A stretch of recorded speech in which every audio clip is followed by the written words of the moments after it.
మాతృదేవో భవ. శ్రీధరయ్యం YouTube channel వీక్షకులందరికీ స్వాగతం, సుస్వాగతం. 2024 జాన్యువరి నెల సింహరాశి వారి యొక్క గోచార ఫలితాలను మనం చూసుకుందాం. ఒక్కసారి ఎలా ఉంది ఏంటి అనేటటువంటిది. మనకి పోయిన ఎపిసోడ్లో మనము సంవత్సర ఫలితాలు చెప్పుకోవడం జరిగింది. సంవత్సర ఫలితాల్లో మనం గురువు, శని, రాహువు, కేతు 4 గ్రహాల గురించి మనం చర్చించుకోవడం జరిగింది. అవి సంవత్సరం వరకు మారేటువంటి ప్రసక్తి ఏం లేదు కాబట్టి గురువు మధ్యలో మారుతాడు అనుకోండి మే 1 కానీ మొత్తం మీద ఇప్పుడు ఈ జాన్యువరి నెలలో మారేటువంటి పరిస్థితి లేదు కాబట్టి అవే ఫలితాలు ఇప్పుడు మనకి అప్లికబుల్ అవుతాయి, అవే ఫలితాలు మనకి అన్వయిస్తాయి.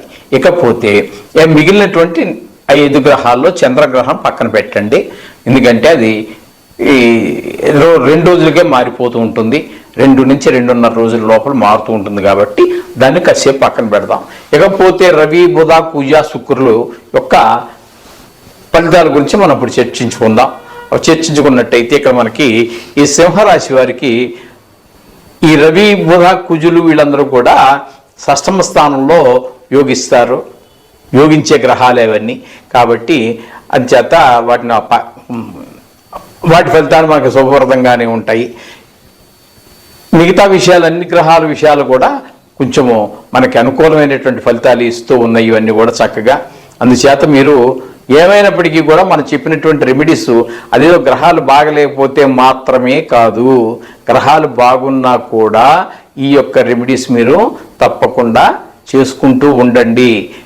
తద్వారా ఏమవుతుంది అంటే మీకు బాగలేనటువంటి గ్రహాల యొక్క దోషం శాంతించడం ఒక వంతైతే బాగున్నటువంటి గ్రహాల యొక్క శుభ ఫలితాలు ద్విగుణీకృతం అవుతూ ఉంటాయి. ఇది నిత్యము జరగవలసినటువంటి పారాయణంగా చేసుకోండి మీరు ఈ నవగ్రహాల యొక్క స్తోత్రాలు.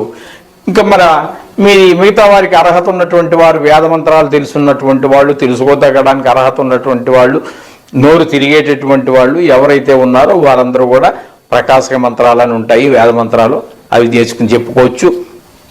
ఇకపోతే బీజాక్షరాలు కొన్ని ఉంటాయి, అవి కొంచెము 4 తిరగడం కష్టం. ఒకదాని కింద ఒక అక్షరాలు ఏవో సంయుక్త అక్షరాలు అవన్నీ ఉంటాయి, కొంచెం క్లిష్టంగా ఉంటుంది వలకడానికి.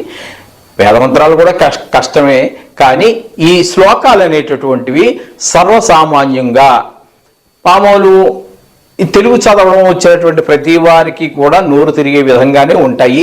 అందుచేత వాటిని మీరు రోజు పారాయణ చేసుకోవడానికి ప్రయత్నించండి, మీకు అన్ని సుఫలితాలు జరుగుతాయి. ఈ నెలలో మీరు అమ్మేటటువంటివి, కొనేటటువంటివి వ్యవహారాలు ఏమైనా ఉన్నట్టయితే ఆచి తూచి కొనండి. అమ్మేది కూడా అది కూడా ఆచితూచి అమ్మండి, ఎందుకంటే దానికి రేటు వచ్చే అవకాశం ఉండొచ్చు. మీ చేయి జారిపోయాక వచ్చే ఉపయోగం ఏముంటుందండి? ఏం ఉపయోగం ఉండదు. కానీ ఇది రేటు పెరుగుతుందా తగ్గుతుందా అనేటువంటిది ఆలోచన చేసుకోండి. ఇది ఇలాగే ఉండిపోతుంది మీకు అవసరం అనుకుంటా దాన్ని తీసివేయచ్చు. పెరిగే అవకాశం ఉన్నటువంటి కొన్ని వస్తువులు ఉంటాయి, అన్నిటికీ ఎప్పుడు పెరిగిపోతాయని లేవు, అన్నిటికీ ఎప్పుడు తగ్గుతాయని కూడా అవకాశం ఉండదు. అది కొంచెం బేరీజ్ వేసుకోవాలి. లేదా అనుభవజ్ఞుల దగ్గర ఈ వస్తువుల యొక్క రేటు పెరిగే అవకాశం ఉందా, తగ్గే అవకాశం ఉందా అనేటటువంటిది మనం ఒకసారి విచారించుకుని ఆ క్రయ విక్రయాలు జరుగుతూ ఉండండి.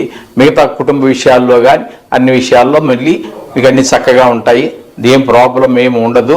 అయితే ఈ విషయాలన్నీ చేసుకుని మీరు అటు జాతకంతో మరొకసారి సరిచూసుకుని మంచి ఫలితాలు పొందండి. 2024 సంవత్సరం మీ అందరికీ కూడా చాలా శుభప్రదంగా ఉండాలని ఆ భగవంతుని ప్రార్థిస్తూ ఉన్నాను. శుభం భూయాత్తు. మాతృదేవో భవ. శ్రీధరయ్యం యూట్యూబ్ ఛానల్ వీక్షకులకందరికీ స్వాగతం, సుస్వాగతం. 2024 ఆంగ్ల సంవత్సరం జాన్యువరి నెలలో కన్యా రాశి వారికి ఫలితాలు, గోచార ఫలితాలు ఎలా ఉంటాయో విశ్లేషించుకుందాం, ఒకసారి చూసుకుందాం. గోచార ఫలితాలు మాత్రమే, ఇవి జాతక ఫలితాలు కావు. దీన్ని చూసి కంగారు పడక్కర్లేదు, బాగలేదని బాగుందని చెప్పి సంబరపడక్కర్లేదు. పూర్తి జాతకంతో మన లగ్నం జాతకం అంటాము, దాన్ని మామూలు జాతకం అంటాము, గోచారం అని కాకుండా దానితో సరిపోల్చుకున్నప్పుడే పూర్తి ఫలితాలు మీకు వస్తాయి. మరొకసారి ఈ విషయాన్ని మీకు తెలియజేసుకుంటున్నాను. మంచి పండితులు ఉన్నారు జ్యోతిష్యంలో మనకి హైదరాబాదులో. అసలు మంచి శుభ్రమైనటువంటి పాండిత్యం కలిగినటువంటి వారి దగ్గరికి వెళ్ళండి, చూపించుకోండి. చేత ఇక్కడ మనం ఇప్పుడు చెప్పుకోబోయేటటువంటి ఈ కన్యారాశి యొక్క గోచార ఫలితాలు ఏ విధంగా ఉంటాయి అనేటటువంటిది మనం ఇప్పుడు పరిశీలన చేసుకుంటూ ఉన్నాము. గోచార రీత్యా మనకి చెప్పుకున్నట్టుగా జాతక ఫలితాల్లో మనం చెప్పుకున్నటువంటి గురువు, శని, రాహుకేతుల యొక్క ఫలితాలు సేమ్ అలాగే ఉంటాయి. జన్మంలో కేతు అక్కడ మనకి యోగించడం మనం చెప్పుకున్నాము. అలాగే సప్తమంలో రాహు కూడా మనకి యోగించడం చెప్పుకోవడం జరిగింది. శని యోగిస్తాడు, 6లో ఉన్నాడు కాబట్టి అక్కడ మీకు గురువు గురించి అందరూ మనం చెప్పుకోవడం జరిగింది. దాంతో ఒకసారి చూసుకోండి. ఇకపోతే ఈ మిగతా గ్రహాలు 4 గ్రహాలు రవి, బుధ, కుజ, శుక్ర గ్రహాల గురించి మనం ప్రస్తావించుకుంటూ ఉన్నాము. వీరి యొక్క గమనాన్ని బట్టి మనం చూసుకున్నట్టయితే మనకి మంచి శుభఫలితాలే కనబడుతూ ఉన్నాయి. ఇవన్నీ కూడా మనకి రవి కానీ, బుధుడు కానీ, కుజుడు కానీ మళ్ళీ మీకు ఇక్కడ మకరంలోకి ప్రవేశం జరుగుతోంది. ఫస్ట్ హాఫ్ అంతా కూడా కొంచెం అటు ఇటు ఉన్నప్పటికీ సెకండ్ హాఫ్ చాలా బాగుంటుంది.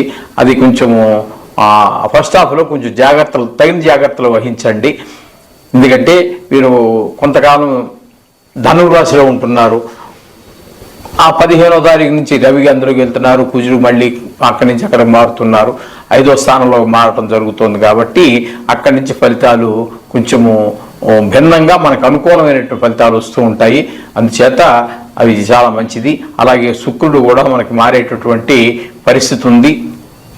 19వ తారీఖు నుంచి ఆయన కూడా చతుర్థ స్థానంలోకి వస్తున్నాడు. కాబట్టి తృతీయ నుంచి శత్రుక్షేత్రం నుంచి మిత్రక్షేత్రంలోకి వస్తున్నారు. చతుర్థంలో శుక్రుడు ఆయన యోగకారకుడు అవుతాడు. అందుచేత మీకు సెకండ్ హాఫ్ కూడా కొన్ని చాలా బాగుంటుంది. ఫస్ట్ హాఫ్ కంటే కూడా సెకండ్ హాఫ్ మీకు తర్వాత 15 రోజులు చాలా బాగుండే అవకాశం ఉంది. అందుచేత వృత్తి వ్యాపారాల్లో కానీ, పిల్లల చదువు వ్యవహారాల్లో కానీ, ఉద్యోగ వ్యవహారాల్లో కానీ, అలాగే వాహన విషయాల్లో కానీ అన్నింటిలో కూడా తగు జాగ్రత్త తీసుకోండి.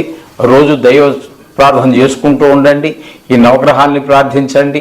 తద్వారా మీకు వ్యాపారంలో అనుకూలమైన ఫలితాలు వస్తాయి. పిల్లల యొక్క చదువుల విషయంలో అనుకూలమైనటువంటి ఫలితాలు వస్తాయి. తద్వారా మనకి జరిగేటటువంటి వాహన ప్రమాదాలు ఇత్యాది, వాహనమే కాదండి, ఏ రకమైన ప్రమాదమైనా ప్రమాదాల నుంచి కూడా మనం బయటపడే అవకాశం మనకి తగ్గుతూ ఉంటుంది. మొదటి 15 రోజుల కంటే రెండో 15 రోజులు మరింత శుభఫలితాలు ఇస్తాయి. ఇదంతా గమనించుకోండి. తద్వారా మీ యొక్క జీవితాన్ని సుఖమయం చేసుకోండి. ఈ రాబోయేటట్టు మకర సంక్రాంతికి మన బంధువర్గం అంతా వస్తూ ఉంటారు. వారితో కూడా చాలా చక్కగా ఆనందంగానే గడపండి. కానీ ఎక్కడ ఉద్రేకానికి మాత్రం వాళ్ళు తొందరపడి మాట్లాడినా, మీరు తొందరపడి మాట్లాడినా ఎక్కడ ఉద్రేకపడద్దండి. ఇది మీరు అనుసరించవలసినటువంటి పద్ధతులు. ఇకపోతే పూజలు, వినోదానాలు అవన్నీ మామూలే. 10 మంది కలిసేటప్పటికి ఒకళ్ళు ఖాళీగా కూర్చోవటం వేరు, 10 మంది కలిసినప్పుడు 10 మాటలు వస్తూ ఉంటాయి. ఒకళ్ళు కొంచెం హార్డ్గా మాట్లాడుతూ ఉంటారు, కష్టంగా మాట్లాడుతూ ఉంటారు, కష్టం కలిగించే విధంగా మాట్లాడుతూ ఉంటారు. అవన్నీ మనం పెట్టుకోకుండా మన పద్ధతిలో మనం శాంతంగా నడిస్తే జరగాల్సినటువంటి అనర్థాలు జరగకుండా అందరికీ మంచి జరుగుతుంది. శుభం భూయాత్.